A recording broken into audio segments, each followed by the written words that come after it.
everybody to the Single and Stiletto Show. I'm Suzanne Oshima, and I'm a dating and relationship coach and founder of Dream Bachelor and Bachelorette, and also Single and Stilettos. Today we have on our show Wendy Newman, and she is the author of 121 First Dates, and she's also a dating and relationship coach. And I'm so excited to have her here today because today we're talking about 3 dating myths busted. So, before we jump into this, Wendy, I would love for you to tell our audience a little bit about you and what made you write this book, 121 First Dates. Hey, Suzanne, thank you for having me on. And yeah, I wrote the book 121 First Dates because I wanted to help women not have to go on 121 first dates. It's brutal. And I actually went on 120 first dates. My partner, Dave, is Mr. 121. And I never meant to. I, like most women, had to date, didn't want to date, just wanted to find my love, and it just took that long for me.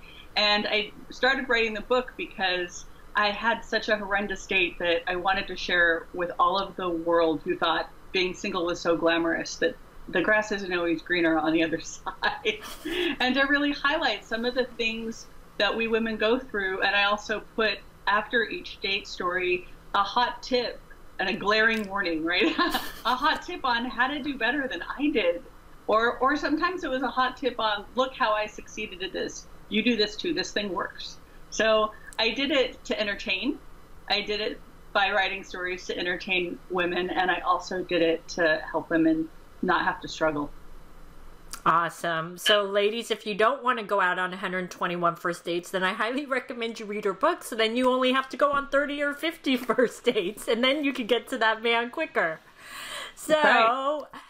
Wendy, I know you're going to share with us 3 dating myths that you're just going to bust out of the park, because I think a lot of people believe certain things that actually aren't true. So can you tell us the first dating myth? Yeah, the very first one is that we women are out there to be serious and find a partner, but men, especially online, they're only out there for fun. So that's a myth. It's a myth.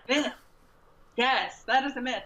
And the root of the myth comes from how men and women approach dating differently. And I got to tell you that I think men have it right. So I want to share with you what's really going on so you can see it a little better. So we lead with the end game in mind, the white picket fence and what a great wife would be. And when we talk about who we are, we talk about how nurturing we are and all the different flavors of wifiness, right? And he doesn't even know you. The 25 million men, total strangers out there who are reading this wife profile, they don't know you. And they don't know if you'll tolerate the little idiosyncrasies about them. They don't know if they want to spend more than 20 minutes in a coffee shop with you. So they don't care about that you want to homeschool your children and have him support you and white picket fence. They don't care about that. They don't care. What they want to know is, do I want to spend any time with her at all? Right? Is she cute? Is she my flavor? Is she fun? My flavor of fun? Is she smart? Right? Do we gel? So that comes before everything. And they know, they understand that online dating is the toe in the water, first baby step to who is this interesting person and do I want to spend more time with her? And so they'll say very little on their profile, or they'll talk about who they are as an interesting person, usually highlighting something fun. And they wish that we would do the same thing, that we would say very little on our profile. Because men get to the point, and we love all the details, right? We love words. And that they wish they would say very little, and they wish that we would just talk about who we are as an interesting person instead of who we are as a future wife. And yeah, they have it right. They have it right that this is a first introduction. This is just a way to connect, to see if we even want to spend any time together, and let's go from here. And we take that as sort of a disrespect or a disinterest in really getting to know someone when it's not. So it'd be just like him trying to talk about a prenup on a first date. Too soon, right? Yeah, a little too soon. But so Wendy, here's a question I know you get asked a lot. So I know I'm always thinking like, what does my audience want to know? So I need to ask you this question. Well, so when a woman goes out on a first date with a man, should she ask him, what is he looking for? Like, is he looking for a long-term relationship, or is he looking to get married? Or is that a question that she shouldn't ask on a first date? Look, I know that that's a really tough answer because we don't want to waste any of our time, right? We don't want to waste this time with this guy if he isn't serious. And on a first date, it's not a great place to be asking. Now, I'm just going to say it. I can get criticism around it. I'm just going to say it. I would wait for him to ask. I would wait for him to lead with that. Because, and it's not because of the gender, you know, he's the man, so no. I want him to bring that up because I want to see him lead, because I want a leader. I want to see where he's leading me to, right? Just like for me personally, I wanted men to ask me out. I didn't ask out any man that I ever went out with. I reached out to a lot of men, but I never asked them out. Now, if you are listening and you want to be in charge, you want to run the show in your relationship, you should ask him out, and you should also ask that question. What's happening with you? What's happening? What are you looking for? If you want to run the show, ask away. If you don't want to run the show and you want a masculine man, let him lead. But you can actually very sneakily get the answer to the question without ever asking him. And it's just by hanging out in that date and listening 30 seconds longer when he pauses to see if he has more to say. And if you spend more time listening on that date, you're going to get all the information you need. And if you're quiet a lot, he will tell you. Now, I'm not advocating that women become quiet in any stretch of the matter. I want you to talk. You can see I talk a lot. So obviously when I was on dates, sometimes I talk a lot. But what I realized is the dates where I was talking a lot and really showing who I was, I walked away not knowing who he was.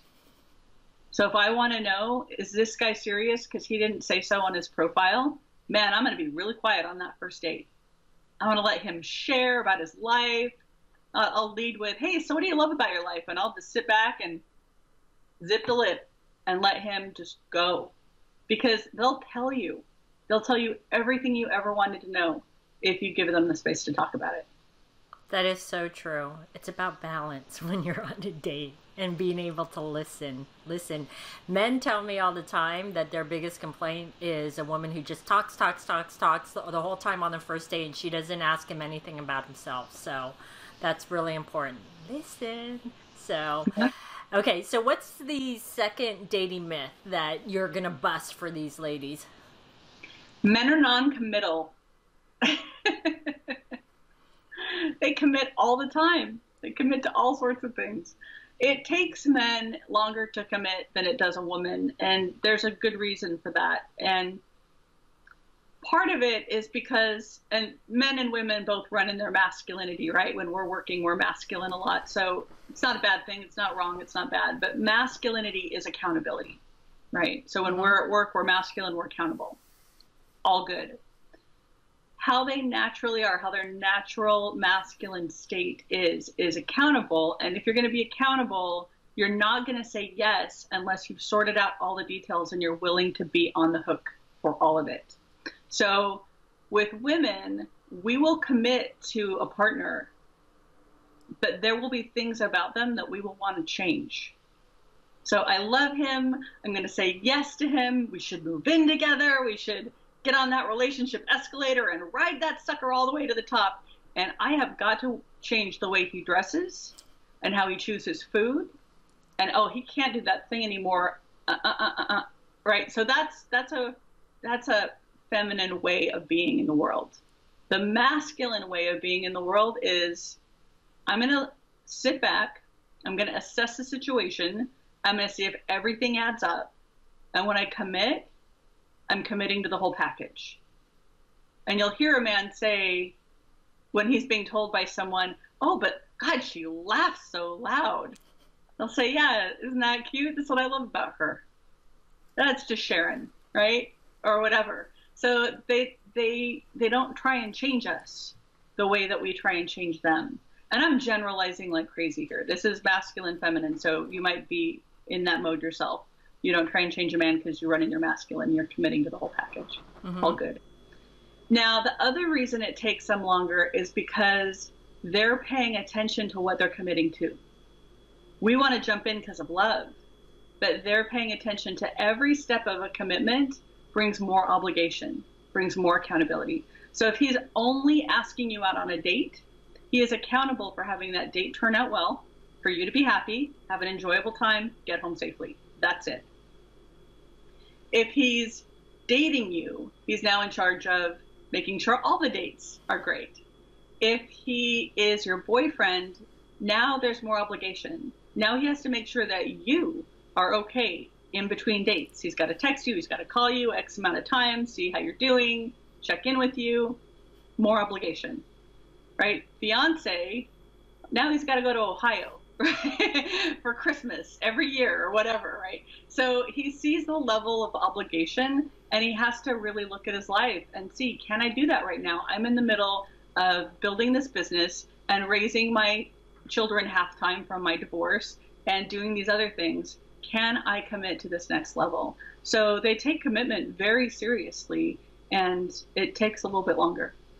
That totally makes sense. And I love how you describe that, because I know every woman out there that's watching or listening to this podcast is like, now I get it. I totally get it. So that totally makes sense. Okay, so what's the third and last dating myth that you're going to bust? That if you slept with him at the wrong time, you blew it, and that's why it didn't turn out. Okay, so how are you going to turn that around for the ladies? Because I know every woman out there has thought that at least once. We do. We think, oh, we blew it. We waited too long, and then he went away. Or we did it too quickly, and he thinks we're too tart-like. And they don't think like that. Men are really weird. They think sex is a fun thing to do with someone they really like or care about or love. They don't think that it's the strategy, the hinge that makes the relationship happen or not happen. So we, and this is all instinct, we by instinct want to find a man, get a man, keep a man, right? Keep him in good shape, keep him in check. And in the getting part, biology has us use our sensuality and our sexuality and our appeal, our brains, to attract. So our whole job is to find a man and attract him. Attract. So we use our sexuality, and we know that the sex chip is the biggest chip we have. Once we lay that on the table, once we've traded that for love, and if love doesn't happen, yeah, that's on us. No, that's a strategy that is happening internally by that animal that runs your system. That is just biology. That's all that is. So it's biology that tells you have to do it right at the right time, or it'll turn out badly. That's why so many books get written. When I first started shopping my book, they wanted to know what was my rule, what was my how many dates rule. Like, you guys are like, well, that's what sells books. Okay, all right, well, but does it work? No, but it sells a lot of books. It works for selling books. So what you want to know is what men, and by the way, I've interviewed thousands of men over the last 15 years on this very question. And in fact, I have ran workshops where 4 men come on stage, and there's a panel of men that answer questions. And we get those questions in advance on 3x5 cards, because we want them to sort through what they want to answer and what they don't. And every single time that question is in there, it's one of our favorite questions. And every single time a man will pick that card and he'll say, hey, I have a question before they go on. They'll say, I have a question about the questions. And I'll say, yeah, what's your question? I already know the question. When is the right time to have sex for the first time so it turns into a relationship? Is this a real question? Men don't know it's a real question. That's funny. They have no idea that it's like the thing that makes it turn out. What they say over and over and over is when the right time to have sex for the first time is when you're both ready. When you've had all the conversations you need to have, when you've had all the conversations that you need to have to feel safe, like what you need from him the next day, maybe a date or a callback or whatever, or offmatch.com or whatever you need, right? So after you've had all the conversations and that you really are ready to make that step and to deal with the oxytocin that's going to course through your body, that's going to make you a little bit nutty the next day, make you want to bond to him, make you want to watch the phone, right? Text. So that's what they say. And what's most frustrating to men is that when we wait out of some form of strategy when you're both ready, how that lands for them is very manipulative and strategic and fake. And so waiting at a strategy when you're ready can actually have a man leave. That's a backfire a lot of times. I was interviewing one man, he was awesome, married man, really kind man. He said, yeah, when I was hunting a wife, during that phase while I was hunting a wife, there were 2 women before I met my wife, 2 women I thought I could marry. And in both cases, we were ready, not at the same time, obviously, separate times, right? We were ready to have sex for the first time, and they were holding out for some 90-day strategy, or they were holding out for some sort of strategy. And, you know, here's the thing. I'm a man who needs sex in my marriage, and I'm not going to marry a woman who puts me through the paces about it. Right. And so he broke up with her, and then had another woman, and same thing, he broke up with her because she was waiting. And what's so heartbreaking is she was waiting because of the strategy of getting the relationship. Yeah, it's true. Yeah, I like that you put it that way. It's about when you're both ready. It's not about, you know, I need to follow this rule of 90 days or whatever it is. It's about you and your interactions with that man. And with every man, it's going to be different. So these have been some great tips. So Wendy, tell our audience about the free gift that you have for them. Absolutely. So I have a free gift called First Date Success Secrets Revealed, and it's 4 videos and audios. You can download them as audios or just watch the videos. And in the first one, it will tell you what to never ever say on a first date, how we blow it all the time with what we talk about on the first date. And I give you really good reasons why, like I did on this show. And then on the second video, I talk about, well, if you can't say all that other stuff that you've been talking about, what do you talk about? And then the last 2 bring it all together and really wrap it up in showing you how to be successful on a first date or first couple of dates so you can get to your love. Awesome. Well, everybody, if you'd like Wendy's free gift, if you're watching the video, just click on the link below. And if you're listening to the podcast, just go to singleonstilettos.com and look for Wendy's interview and you can get her free gift. And thanks everybody for joining us on the Single on Stilettos show. Our show is available both in video format and podcast format. If you'd like to view the videos, go to singleonstilettos.com. And if you'd like to get the podcast, download it from iTunes. If you would like to get our free ebook on Why Men Disappear Without a Trace, you can click right here on the video or you can go to singleonstilettos.com.